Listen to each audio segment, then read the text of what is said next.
আসসালামু আলাইকুম রহমতুল্লাহি ওবরকাতুহু।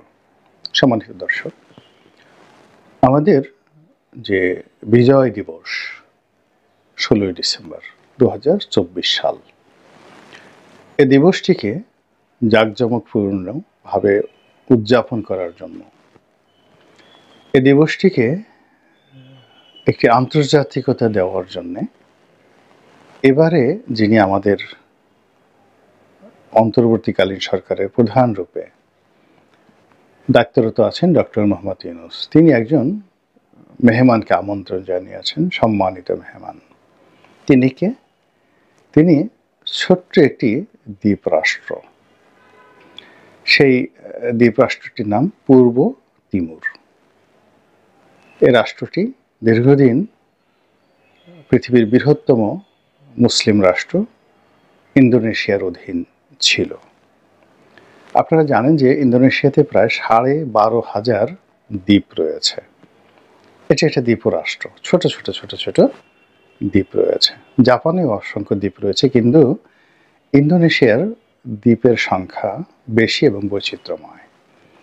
তো এইরকম একটা ছোট্ট দ্বীপের নাম হলো পূর্ব তিমুর, এবং এই অঞ্চলটিতে অলমোস্ট শতকরা ৯৯% লোক খ্রিস্টান, এবং এরা একসময় খ্রিস্টান ছিলেন না। এই অঞ্চলটি এবং এই যে দ্বীপটি দীর্ঘদিন ধরে পর্তুগিজরা দখল করে রাখে, আজকের যে পর্তুগাল, লিসবন। তো এই পর্তুগিজরা এখানে প্রথম কলোনি স্থাপন করে, এবং শত শত বছর ধরে তারা এই দ্বীপকে কেন্দ্র করে ভারত মহাসাগরে নানা রকম কর্মকাণ্ড করে। একটা সময় তারা শুধুই ডাকাতি করত, পর্তুগিজরা আমাদের এই অঞ্চলে এসেও তারা ডাকাতি করে গেছে, এবং এদের একটা সিন্ডিকেট ছিল, মানে তারা নিজেরা ডাকাতি করতে, এবং তাদের সেই ডাকাতিপনার দোসর হিসেবে তারা মগদেরকে ব্যবহার করত, তারপর রোহিঙ্গাদেরকে ব্যবহার করত, এবং ডাকাতির জিনিসপত্র এদের সাথে ভাগাভাগি করত। এবং এদের এই দস্যুবৃত্তি এটি সম্রাট আওরঙ্গজেবের জমানাতে বন্ধ হয়। তিনি নৌবাহিনী গঠন করে একদম এদেরকে মাটির সঙ্গে মিশিয়ে দেন। তো বাংলাদেশ থেকে এবং ভারত মহাসাগরে যে অঞ্চলটি মোগল সম্রাট আওরঙ্গজেবের অধীন ছিল, সেই অঞ্চলে এই ডাকাতি বন্ধ হয়ে যায়। তখন তারা আরও ভিতরে ছোট ছোট দ্বীপ রাষ্ট্রে গিয়ে এই তৎপরতা চালাতে থাকে। তারাও ইস্ট ইন্ডিয়া কোম্পানি গঠন করেছিল, মানে ব্যবসা বাণিজ্য, ডাকাতির পাশাপাশি ব্যবসা বাণিজ্য করারও তাদের চেষ্টা ছিল।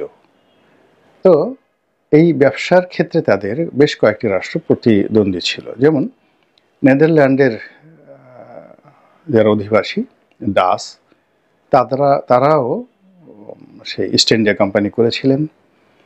তারপর ডেনমার্কের ইস্ট ইন্ডিয়া কোম্পানি ছিল, ইংরেজদের তো ছিলই, এবং সবচেয়ে বেশি ছিল ফ্রান্সের।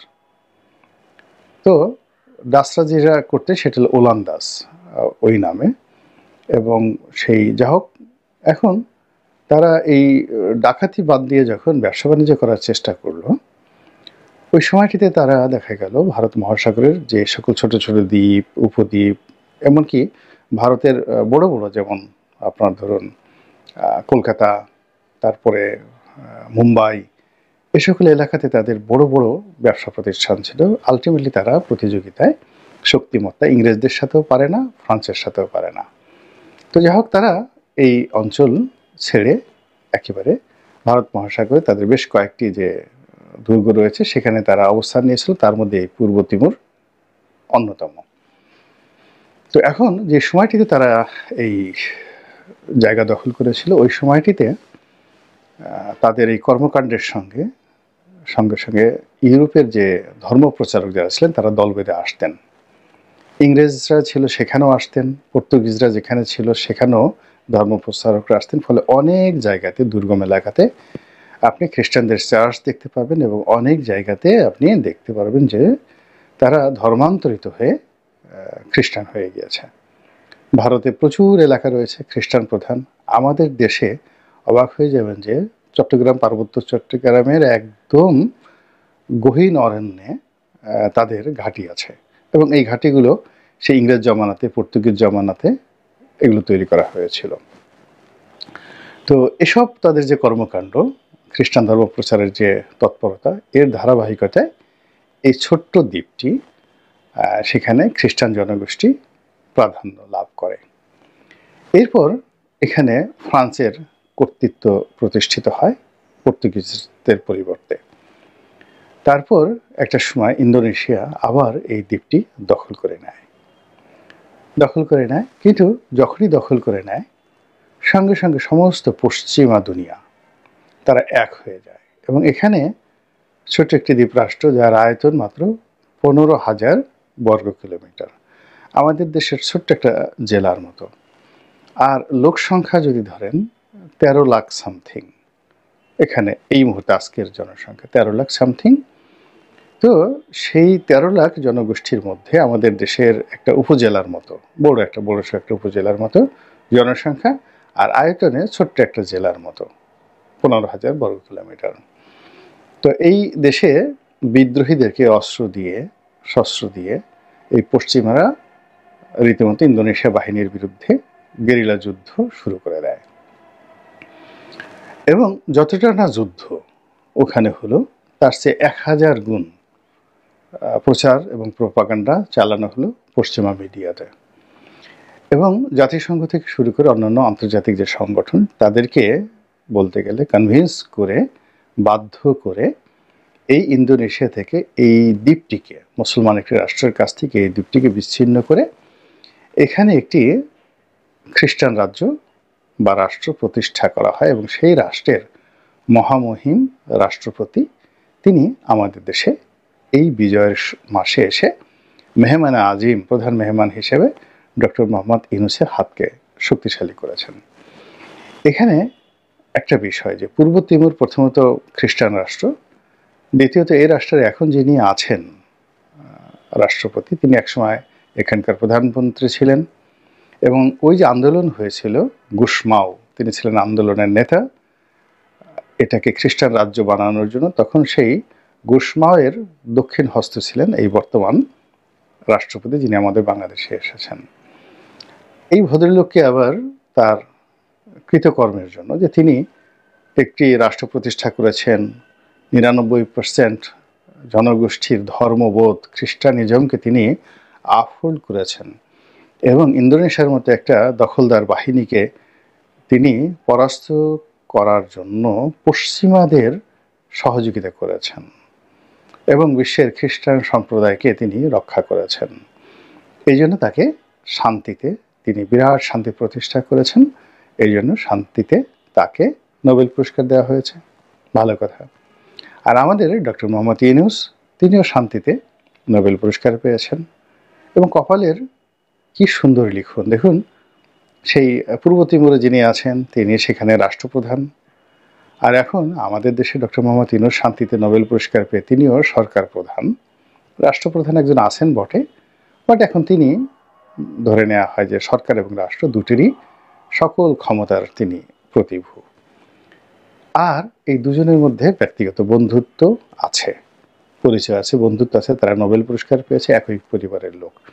তো কাজেই এই মানুষটিকে তিনি এনেছেন, আনবেন, এটি স্বাভাবিক। এবং তিনিও, অর্থাৎ পূর্ব তিমুরের যে রাষ্ট্রপতি আছেন, আগামী দিনে যদি ডক্টর মোহাম্মদ ইউনূসকে তাদের দেশে নিমন্ত্রণ করে নেন, তাদের দেশের সম্মানিত নাগরিকত্ব প্রদান করেন, বা তাদের দেশের কোনো বিশ্ববিদ্যালয়ের আচার্য হিসাবে মনোনীত করেন, এটা অস্বাভাবিক কিছু না, এটা হতে পারে। ব্যক্তিগত বন্ধুত্ব এইরকমই হয়। তো সেই ব্যক্তিগত বন্ধুত্বের কারণেই মূলত আমাদের এই বিজয় দিবসে তাকে আনা হয়েছে। এটা নিয়ে আমাদের কোনো কথা ছিল না, এবং কথা থাকারও কথা নয়। কিন্তু সমস্যা হয়ে গেছে যে সাবেক প্রধানমন্ত্রী, তো শেখ হাসিনা একজন মুখ কাটা, ঠোঁট কাটা মহিলা ছিলেন, রমণী ছিলেন। হুটহাট করে, ঠুসঠাস করে তিনি অনেক কথা বলে ফেলতেন, যেগুলো অপ্রিয়, কোনো কোনো ক্ষেত্রে অশ্রাব্য, কোনো কোনো ক্ষেত্রে অবমাননাকর, বাট বেশিরভাগ ক্ষেত্রে নিরেট সত্য। তো তিনি একবার বলে ফেলেছিলেন যে বাংলাদেশকে নিয়ে পশ্চিমারা চক্রান্ত করছে। এই রাষ্ট্রটি ভেঙে এই রাষ্ট্রের একটি অংশকে পূর্ব তিমুরের মতো একটি খ্রিস্টান অধ্যুষিত রাষ্ট্র বানানোর জন্য ইউরোপ এবং আমেরিকা চেষ্টা চালাচ্ছে, খ্রিস্টান দুনিয়ারা চেষ্টা চালাচ্ছে।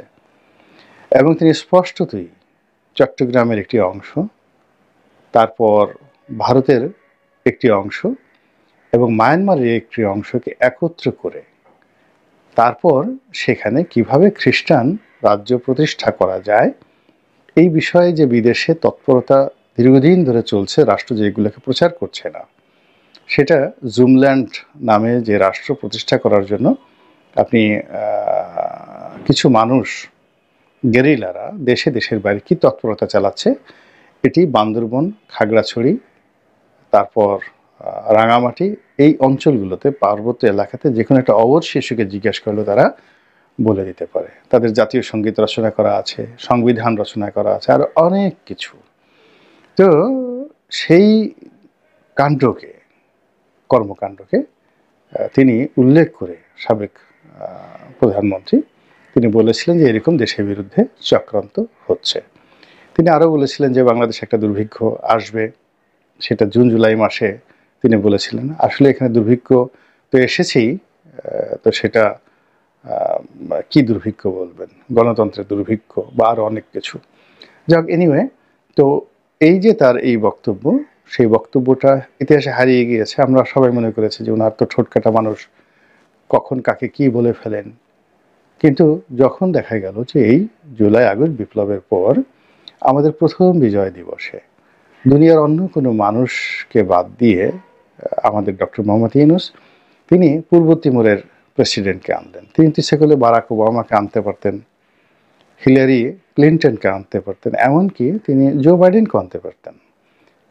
তাহলে বোঝা যেত এটা তার একটা পার্সোনাল ফ্রেন্ডশিপ, তার সঙ্গে বন্ধুত্ব রয়েছে। তিনি ফ্রান্সের যে প্রেসিডেন্ট ইমানুয়েল ম্যাক্রো, তার সঙ্গে তো তার ভালো সম্পর্ক। তিনি ইচ্ছা করলে তাকেও এই জায়গাটাতে আনতে পারতেন। পাকিস্তানের প্রধানমন্ত্রী যদি বলতেন শাহবাজ শরীফকে, ডক্টর মোহাম্মদ ইউনূস চলে আসতেন। এমনকি আনোয়ার ইব্রাহিম সাহেব তিনি এসে গেছেন, তাকে আবার আনা যেতে পারত। তো সেটা উনি করতে পারতেন, ওনার ব্যক্তিগত সেই সম্পর্ক আছে। কিন্তু সব কিছু বাদ দিয়ে তিনি যখন সেই পূর্ব তিমুরের প্রেসিডেন্টকে বাংলাদেশে আনলেন, তখন আমরা এমনি সন্দেহপ্রবণ মানুষ, আমাদের দেশে দুর্মুখের সংখ্যা খুব বেশি, সমালোচনা করতে আমরা খুবই পছন্দ করি, শুনতেও আমরা খুবই পছন্দ করি। ফলে কি হলো, আমরা খুঁজে ওই যে আগের যে স্বৈরশাসক শেখ হাসিনা, তার সেই কথা, যদি আমরা শেখ হাসিনাকে পছন্দ করি না, আওয়ামী লীগের রেজিমকে পছন্দ করি না, ছাত্রলীগকে পছন্দ করি না, তাদের দুঃশাসনকে স্মরণ করতে চাই না, কিন্তু যেহেতু ডক্টর মোহাম্মদ ইউনূসকে একটা খোঁটা দেওয়া দরকার, তাকে একটু চাপের মধ্যে রাখা দরকার, এই জন্য খুঁজে আমরা সেই শেখ হাসিনার বক্তব্য বের করেছি এবং বলার চেষ্টা করছি, দেখো দেখো দেখো কি হতে যাচ্ছে। হ্যাঁ, বিপ্লব করেছিলে বা যে রাস্তায় আত্মাহুতি দিয়েছিলে, এই জন্যে 16ই ডিসেম্বর তারিখে একেবারে দুনিয়ার অন্য কোনো মানুষ বাদ দিয়ে এমন একজন মানুষকে আনা হলো যিনি একটা খ্রিস্টান রাষ্ট্রের প্রধান, এবং এই খ্রিস্টান রাষ্ট্রটি জোর করে তৈরি করা হয়েছিল বা করেছিল পশ্চিমারা, এবং আরেকটি মুসলমান রাষ্ট্রের কাছ থেকে ছিনিয়ে নিয়ে। তো সেই ক্ষেত্রে বাংলাদেশের শতকরা 90% মুসলিম রাষ্ট্র, মানে মুসলিম সম্প্রদায় অধ্যুষিত রাষ্ট্র, তো তাদেরকে বঞ্চিত করে যদি পশ্চিমারা এরকম একটা চক্রান্ত চালায়, তখন কি হবে? এগুলো নিয়ে কিন্তু আমাদের যারা ইসলামপন্থী আলেম রয়েছেন, ওলামা রয়েছেন, আমি আজকে এটা বলতে চাচ্ছিলাম না, কিন্তু এটা প্রচুর কথাবার্তা হচ্ছে, ওয়াজের ময়দানে ফাটিয়ে রীতিমতো ওয়াজ করা হচ্ছে। বড় বড় আলেম ওলামারা, যাদের লক্ষ লক্ষ ভক্ত অনুরাগী রয়েছেন, তারা এই বিষয়টি নিয়ে এতটা বিষোদ্গার করছে, তখন মনে হলো যে আমাদের যারা সাধারণ আমজনতা রয়েছেন, যারা হয়তো মাহফিলে যান না, কিন্তু এই যে হুজুরদের যে বক্তব্যটি অন বিহাফ অফ দেম, তাদের পক্ষে আপনাদেরকে জানানোর